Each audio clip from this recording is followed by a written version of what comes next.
نحمده ونصلي على رسوله الكريم قال الله تبارك وتعالى قد أفلح من زكاها وقد خاب من دساها۔ اللہ تبارک و تعالیٰ کے ارشادات ویسے ہی لا ریب ہیں، لا شک ہیں، پرفیکٹ ہیں، لیکن اللہ تبارک و تعالیٰ جب 7 چیزوں کی قسم کھا کر ایک بات ارشاد فرمائیں تو پھر اور بات بہت پکی ہو جاتی ہے۔ اللہ تبارک و تعالیٰ نے سورۃ الشمس میں 7 چیزوں کی قسم کھا کر 2 باتیں ارشاد فرمائی ہیں، کامیاب کون ہے اور ناکام کون ہے۔ ایک کامیابی کا معیار دنیا والوں کے نزدیک ہے اور ایک کامیابی کا معیار اللہ تبارک و تعالیٰ کے سامنے ہے جو دنیا اور آخرت اس نے تیار کی ہے، بنائی ہے۔ تو اللہ تعالیٰ فرما رہے ہیں 7 چیزوں کی قسم کھا کر قد افلح من زکاہا، کہ کامیاب وہ ہے جس نے اپنے کو سنوار لیا، نیکیوں سے اپنے کو سجا لیا، وقد خاب من دساہا، اور ناکام کون ہے جس نے اپنے کو گناہوں میں آلودہ کر دیا۔ آج پوری دنیا میں دیکھیں کہ کامیاب وہی ہیں جو اعمال صالحہ کا اہتمام کر رہے ہیں اور گناہوں سے بچ رہے ہیں، اور جو بدعمالیہ کر رہے ہیں ان کی زندگیوں میں سکون نہیں ہے، بے سکونی ہے۔ کسی اللہ والے کو آپ خودکشی کرتا ہوا نہیں دیکھیں گے، جبکہ بے حساب اہل دنیا خودکشیاں کرتے نظر آئیں گے۔ فلمی اداکار اداکارائیں ہیں خودکشی کر رہے ہیں، وزیر اعظم صدر ہیں دنیا کے، کتوں نے خودکشیاں کر لیں، بڑے بڑے اہل مال ہیں، دولت ہیں، خودکشیاں کر رہے ہیں۔ تو کامیاب کون ہے جس نے اپنے کو سنوار لیا، اور ناکام کون ہے جس نے اپنے کو گناہوں میں آلودہ کر دیا۔ اس پر ارادہ بنا کہ چھوٹے سے رسالے لکھے جائیں، تو ایک فقہ اخلاق الحسنہ اور ایک فقہ اخلاق المذمومہ کے نام سے 2 رسالے ترتیب دیے۔ اب اس کے اندر کون کون سی چیزوں کی فقہ ہے؟ ہمارے عام چند چیزوں کی فقہ کو فقہ سمجھتے ہیں، باقی کو فقہ نہیں سمجھتے، نماز، روزہ، حج، زکوٰۃ، بیوع وغیرہ، نکاح طلاق، لیکن ان کی فقہ بھی پڑھائی جانی چاہیے۔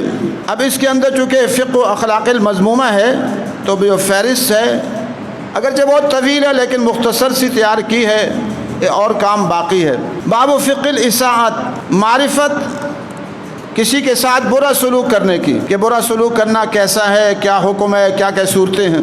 باب فقہ الحسد، حسد کی فقہ، حسد کی معرفت، حسد بری بیماری ہے جو آج عام ہے۔ باب فقہ افشاء السر، باب اس بیان میں کہ دوسرے کے راز کو فاش کر دینا، یہ بیماری بھی آج کل عام ہے۔ باب فقہ الغیبہ، غیبت کی فقہ، غیبت کی معرفت، غیبت کیا ہے، تعریف کیا ہے، لغوی معنی، اصطلاحی معنی، قرآن و سنت سے اس کے نقصانات۔ باب فقہ انتقام، آج ہمارے ہاں انتقام عام ہے اور انتقام لینے کو بڑا اہم سمجھا جاتا ہے، حالانکہ اسلام تو معاف کرنے اور دوسرے کو معاف کرنے کے فضائل بتاتا ہے۔ وَلِمَنْ صَبَرَ وَغَفَرَ إِنَّ ذَلِكَ لَمِنْ عَزْمِ الْأُمُورِ، فرمایا جو معاف کرتا ہے، صبر کرتا ہے، یہ ہمت کا کام ہے۔ باب فقہ تجسس، تجسس دوسرے کی برائیوں کے پیچھے پڑ جانا، تلاش کرنا۔ آج افسوس اور دکھ کا مقام یہ ہے کہ ہمارا سارا میڈیا سارا برائیوں سے بھرا ہوا ہے۔ بریکنگ نیوز دی جا رہی ہے کہ عامر لیاقت نے اپنی تیسری بیوی کو طلاق دے دی، عامر لیاقت کی صاحب کی تیسری بیوی نے یہ بات کہہ دی، اور عامر لیاقت نے اس کی ویڈیو فاش کر دی، ایک دوسرے کی بے عزتی کی جا رہی ہے، بریکنگ نیوز آ رہی ہے۔ بریکنگ نیوز تو یہ ہونی چاہیے تھی کہ آپس میں صلح ہو گئی، آپس میں میاں بیوی کی صلح ہو گئی تو خوشی کی بات ہے۔ یہاں جتنی لڑائیاں ہیں وہ بریکنگ نیوز ہے۔ فلاں کا سر پھاڑ دیا، بریکنگ نیوز آ گئی، فلاں کا بچہ اغوا ہو گیا، بریکنگ نیوز آ گئی، ساری برائیاں، فلاں نے فلاں کو گالیاں دے دی، بریکنگ نیوز آ گئی۔ ہمارا معاشرت تباہی کی انتہا کو چھو رہا ہے، اس لیے کہ ہمارے معاشرے کے اندر جو ہمارا میڈیا ہے اس کے اندر یہ چیزیں ہیں ہی نہیں کہ ہم نے برائیوں سے بچنا ہے، تجسس سے بچنا ہے، دوسرے کی کرید نہیں کرنی۔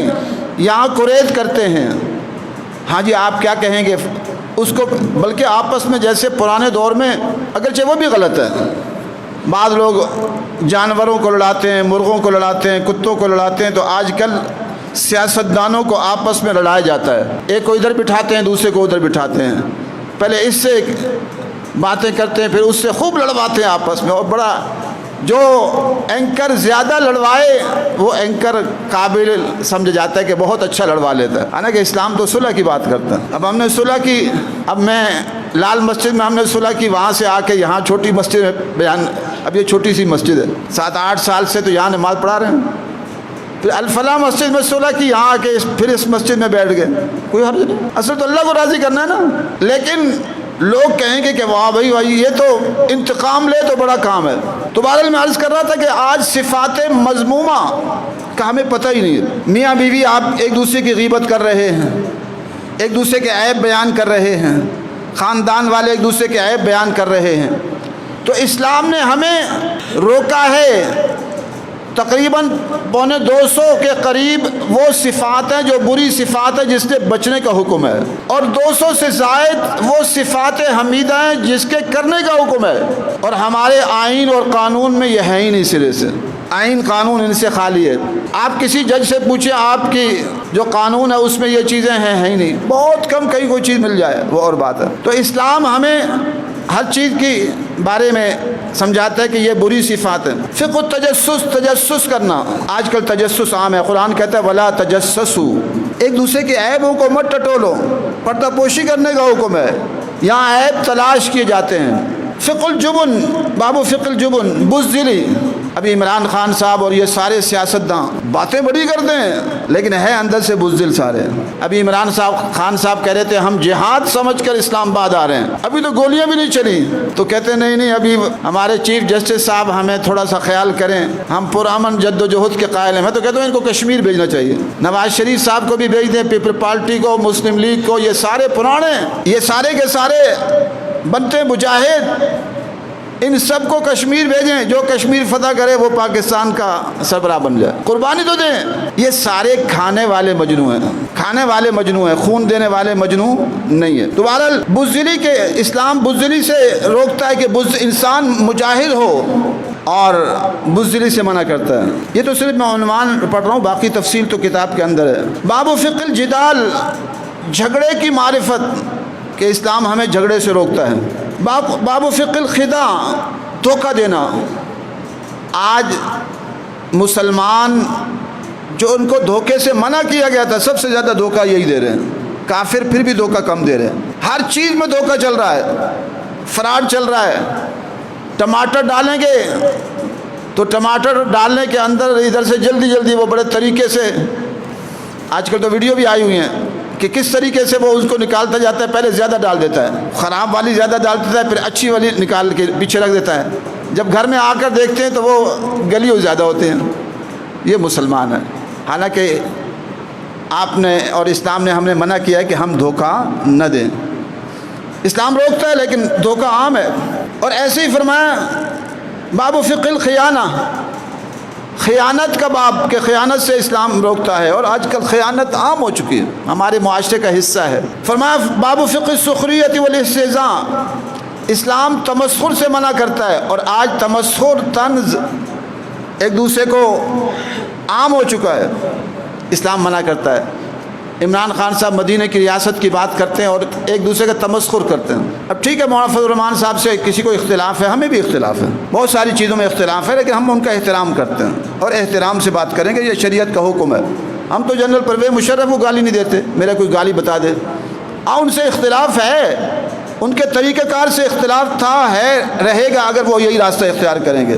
تو اسلام ہمیں سخریہ اور تمسخر سے منع کرتا ہے۔ باب فقہ سوء الظن، کہ سوء الظن، بدگمانی، بلا وجہ ہر ایک دوسرے سے بدگمان ہے۔ مجھے اکثر لوگ آگے کہتے ہیں فلاں ملازم آپ نے رکھا ہے یہ ایجنسی کا ہے، میں نے کہا تمہارے پاس کیا دلیل ہے ایجنسی کی؟ نہیں ایجنسی کا ہے۔ میں نے کہا بھائی میں ایسی بات پر یقین نہیں کرتا جب تک کہ میرے پاس کوئی دلیل نہ ہو۔ اور فرمایا باب فقہ الظلم، اب ظلم کی بہت ساری اقسام ہیں، شوہر کے ساتھ ظلم، بیوی کے ساتھ ظلم، بچوں کے ساتھ ظلم، خاندان کے ساتھ ظلم، اور کچھ ہم مدارس والے بھی کرتے ہیں بلا وجہ ظلم۔ ابھی مجھے گھر والے بتلا رہے تھے کہ ہم نے اوپر مسجد ہے، اوپر ہماری کافی بڑا ہال ہے، اس میں آج کل ایک روم کولر ہوتا ہے، ایک چلر ہوتا ہے بڑا، وہ لگائے ہیں۔ اب پچھلا پورا سال استانیوں نے نہیں چلائے کہ جی خرچہ زیادہ ہو جائے گا۔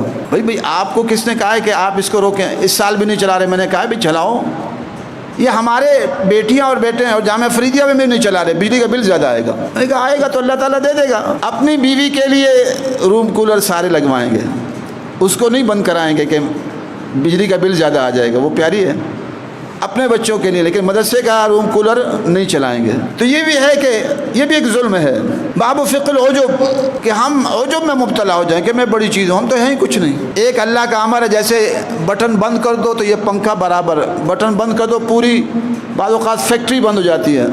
تو ہماری ساری فیکٹری ایک اللہ کے امر سے چل رہی ہے، جس وقت اس نے بند کر دینا ہے بس ختم ہو گیا۔ اب یہ ایسی لاش ہے، اس کو ڈیڈ باڈی بھی کوئی کہتے ہیں، لاش بھی ہے، کہ بیچارہ اب یہ سفر کر کے قبر تک بھی نہیں جا سکتا، اور قبر میں جائے گا اللہ کی طرف سے حفاظت نہ ہو تو کیڑوں میں پڑ جائیں گے۔ تو اس کو کیا عجب زیبہ ہے۔ فقہ، باب فقہ الغش، دھوکہ، باب فقہ الغضب، غضب کی فقہ، اس کی معرفت، باب فقہ القسوۃ والغلظۃ والفظاظہ، سختی کی، انسان کی طبیعت میں سختی ہو، باب فقہ الکبر، تکبر کی فقہ، باب فقہ الکذب، جھوٹ کی فقہ، باب فقہ الکسل، سستی۔ آج ہمارے ہاں سستی عام ہو چکی ہے، اسلام ہمیں سستی سے منع کرتا ہے، ہمیں جفا کشی سکھاتا ہے، آج سستی عام ہو چکی ہے۔ باب فقہ نقض العہد، باب فقہ النمیمہ، عہد کو توڑنا، چغلی، باب فقہ الوہن، کمزوری سے کی معرفت، باب فقہ الیأس والقنوط، نا امید ہو جانا، حالات کچھ بھی ہوں انسان کو نا امید نہیں ہونا چاہیے۔ اللہ تبارک و تعالی ہمارے ساتھ ہیں، جب طبیعت میں پریشانی آئے تو یا کوئی پریشان ہو کو لا تحزن ان اللہ معنا، اللہ ہمارے ساتھ ہے، اور وہ بہت عظمت والی ذات ہے۔ وہ پریشانیوں میں ایسی راہیں کھولتا ہے سوچ بھی نہیں سکتا، اور کبھی دیتا پریشانی دینے کے لیے ہے، بہت کچھ دینے کے لیے ہے۔ بعض اوقات اللہ تعالیٰ پریشانی دیتے ہیں، پریشانی دیتے ہی اسی لیے۔ یہ پاکستان میں جو پریشانی آ رہی ہے نا، یہ جو مہنگائی آ رہی ہے، یہ اچھی ہے، یہ سارے فصلی بٹیرے سارے بھاگ جائیں گے، جو اچھے لوگ ہیں وہ رہ جائیں گے۔ یہ جاتی عمرہ والے، بلاول ہاؤس والے، یہ سارے کھانے پینے کے مجنوں یہ تیاری کریں گے، بھاگیں گے یہاں سے جب حالات سخت ہو جائیں گے، تو وہی رہ جائیں گے۔ اب افغانستان میں یہاں سے پٹرول سستا ہے میرے علم کے مطابق، اور ان کا پیسے کی قیمت اچھی ہے، حالانکہ 40 سال سے جنگوں میں، ہم 40 سال سے ان سے قرض لے لے کر سر تک نہیں بلکہ اوپر تک ہی قرضوں میں ڈوب چکے ہیں۔ ایک ہی علاج ہے ان سے، کوئی قرضہ نہیں دینا، جاؤ چھٹی کرو۔ سودی قرضے کی اجازت نہیں ہے، ہمارے ملک کے حالات ٹھیک نہیں ہیں، جب حالات ٹھیک ہوں گے پھر دیکھیں گے۔ اور قرضہ جنہوں نے لیا تھا وہ جانے تم جانو، ہم نے تو لیا ہی نہیں، ہمیں تو ملا ہی کوئی نہیں۔ ان کے حوالے کیے جائیں سارے پیپر پارٹی والے، اور سارے عمران خان کی پی ٹی آئی، اور سارے مسلم لیگی، سارے حوالے کریں امریکہ کے، ان سے وصول کر لو۔ ان کے پاس اتنا پیسہ ہے، اتنا پیسہ ہے، ہمارا سارا قرضہ اتر جائے گا۔ آج ملک میں اسلامی نظام نافذ کر دیا جائے اور کہا جائے 1 سے 2 کنال 3 کنال رکھ لو، اگر زمین رکھ لیا 10 ایکڑ رکھ لو۔ ابھی ایک سیاستدان کہہ رہا تھا میرے پاس 10,000 ایکڑ ہے۔ بھئی 10,000 ایکڑ کرے گا تو کیا، قبر میں لے کے جائے گا؟ 10,000 ایکڑ، اور غریب 5 مرلے کو ترستا ہے۔ ابھی ہم نے ڈرائیوروں کا اپنا اشتہار دیا کہ ہمیں ڈرائیور ضرورت ہے، تو ایک ڈرائیور آ گیا داڑھی رکھی ہوئی، تو کہتا جی مجھے ڈرائیونگ کے لیے آیا ہوں۔ میں نے کہا گھر کرائے کا ہے یا اپنا ذاتی؟ کہتا ہے کرائے پر 18,000 کرایہ دیتا ہوں۔ میں نے کہا پھر ہمارے ساتھ کیسے چلو گے، ہماری تو پہلے تنخواہ ہی 20,000 کے قریب ہوتی ہے، اور وہ بھی وقت پر نہیں ملتی، وہ بھی وقت پر نہیں ملتی۔ تو اب یہاں غریب بیچارہ، اس کے لیے کوئی گھر نہیں ہے، سارے امیروں کے گھر ہیں۔ یہ ملک جرنیلوں کا ہے، یہ ملک سیاستدانوں کا ہے، یہ ملک کیا ہے وڈیروں، سرداروں، خانوں، نوابوں، ٹیوانوں کا ہے، اور غریبوں کا یہ ملک ہے ہی نہیں۔ ہاں اب آنے والا وقت بتلا رہا ہے کہ یہ غریبوں کا بنے گا انشاءاللہ، کیونکہ اللہ تعالیٰ امتحان لیتے ہیں۔ افغانستان میں امتحان آیا، حالات بدل گئے، وہ سارے جہاز پر بیٹھ کر بھاگ رہے تھے۔ تو میں تو کہتا ہوں یہ سارے سیاستداں اور سارے بڑے بڑے جرنیل تیاری کریں کہ شاید ان کو بھی بھاگنا پڑے پاکستان سے، تو ابھی سے بھاگ جائیں تو بہتر ہے۔ حالات اب یہاں رہنے کے نہیں رہیں گے، مہنگائی اتنی بڑھ رہی ہے، ابھی اور بڑھے گی، اور یہاں سے سب کو بھاگنا پڑے گا۔ پھر انشاءاللہ اس ملک میں اسلامی نظام کی بہاریں آئیں گی، اس ملک کا میڈیا مسلمان ہوگا، سوشل میڈیا مسلمان ہوگا، تو پھر اللہ کی رحمت سے امید ہے کہ کچھ حالات بہتر ہوں گے۔ اللہ تعالی ہم سب کا حامی و ناصر ہو۔ السلام علیکم ورحمۃ اللہ وبرکاتہ۔